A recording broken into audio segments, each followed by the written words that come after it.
Since talking to Lily yesterday, I've wanted to try and move on from the listlessness I've felt ever since coming to Yamaku. But even if I try to concentrate on the book in front of me, Hanako's empty seat at the back of the classroom looms larger than life. Every time I start getting focused, my eyes flick over to her desk again and my mind starts spinning. Once more, my eyes drift over to it, but this time my vision is blocked by a certain other classmate. Hey, Miki! Yay! Okay. She was awesome. Maybe you should just have lunch. I can hear your stomach growling from my desk. I let my head drop in disappointment. She seems to take some amusement from my reaction and hops up onto my desk. Her grin as she sits on it reminds me of the Cesare cat. Okay. So, what you working on? It's math. I have a decent handle on it, but I just wanted to revise. Oh, really? Let me see that.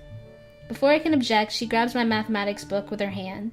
She scans the page I was on, holding it open with the one hand she has, her left arm sitting uselessly on her lap. In my time here at Yamaku, I've noticed that the other students have a wide range of adjustment to their disabilities, on a purely practical level. Miki is one of those that seem to have some trouble. The stump of her left arm tends to be either hanging by her side, slipped into a pocket, or otherwise put out of the way. Sometimes she has a difficult time doing common tasks, which makes her visibly quite frustrated. I feel a little bad for thinking this way, but I'm thankful that Hanako and I don't have disabilities affecting our freedom of movement to that extent. Then again, if Miki's problem worsened, at least she wouldn't have a real possibility of dying. My attention is refocused as she thumbs through a few pages, skimming their contents. With such casual interest in the subject matter, it's clear by now that she won't be any help. I'm guessing you're not too interested in this stuff. Screw math, it's boring as you know what. Sorry guys, I feel like I'm losing my voice. But it's alright, I will keep going. Wait, you're actually able to work that stuff out? Yeah. Wow, I've never talked to a computer with legs before. Thanks, I think. At least I'm doing better in this than history. Think it's worth asking that librarian for help? I heard she's shooting for uni. Yuko? Maybe. I don't know what she wants to study, though. So what about you? Got anything you're thinking of doing after you graduate? Me? Nah, not really. Just enjoying it while it lasts. She looks a little awkward when asked about her future, and absentmindedly rubs her left forearm. I kind of want to ask her about it, but I don't think I know her well enough to do so. The conversation peters out, and I lean back in my chair, giving up on the prospect of studying. Miki notices my tired expression and looks oddly serious. Thinking about Hanako? It's that obvious? You've been glancing at her seat, and you've been pretty quiet. Not too hard to connect the dots. I'm just worried about her. Yeah, I can see why you would be. She can get weird sometimes. She sounds put off, but I can't blame her. Hanako was a hard person to interact with before she warmed up to me, even with Lily around to help.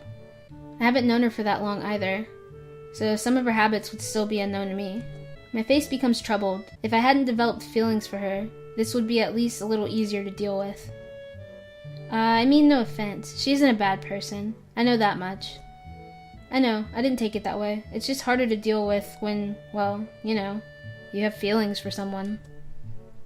Yeah, I can imagine that. It's hard to forget something like that. What happened to her during class, too. I don't know if that made sense. I'm sorry. I'm out of it. I wish she hadn't reminded me of that. She just confirmed that it was clearly noticed by others in the room as well. Oh gosh. Come on, don't get that down. She's done this before. We've just gotta wait it out. She locks herself in the room and acts like an empty husk of a person for a sizable amount of time, ever since she entered Yamaku, if not before then, as well, and I'm not supposed to be concerned about that? Well, I might think that, but there's nothing I can do. I can't force her to come out, and she does see a therapist, so it's not like she isn't getting any help for her issues. Maybe it's natural to think that way when you're so powerless to help someone. That's just the way she is, and you just have to deal with it. As I mull things over, I notice a movement out of the corner of my eye. I glance to see who it is, and I end up doing a double take. Ha! Okay. Sure enough, it's Hanako. She walks through the door just as she would any normal school day, and begins to move towards her seat in her usual silent and humble manner. She looks at me for a moment before blushing and looking away in embarrassment, which makes me realize that I was staring at her. I feel sorry for that, but not doing it is hard after all that's happened. The girl sitting on my desk looks to me, grinning. See? Your sweetheart's back already. What did I tell ya? You be quiet. It might only be meant as a joke, but she hits close enough to make me quite uncomfortable. As we talk, someone calls Miki's name from the door. She jumps down from her vantage point on my desk before turning to me. Gotta go, Hisao. Remember to eat sometime, will ya? Fine, I will. See you. Oh, I liked Miki. She's awesome. She gives a casual salute before jogging over to the door, where a male student in gym uniform is waiting for her, probably someone from the track and field club. Seizing the opportunity, I get up and make my way to Hanako's desk. Hello. Hi, Hanako, what's up? Nothing. Maybe talking to her this soon after she came back to the class was a bad move. Do you want to come with me and grab something from the cafeteria? I'm pretty hungry. But I thought you were studying.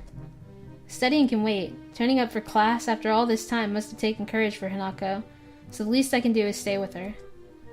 That's just the way she is, and you just have to deal with it, is the way Miki, and probably the whole class, views Hanako. I can do more for her, though. I want to do more for her. After being distracted by Miki, I don't think I'm going to get any work done. Come on, let's go. She hesitates, but eventually gets up and joins me as we begin walking. These may be small steps for her, but the fact that she's finally out of her room, of her own volition, lifts a large weight off my shoulders.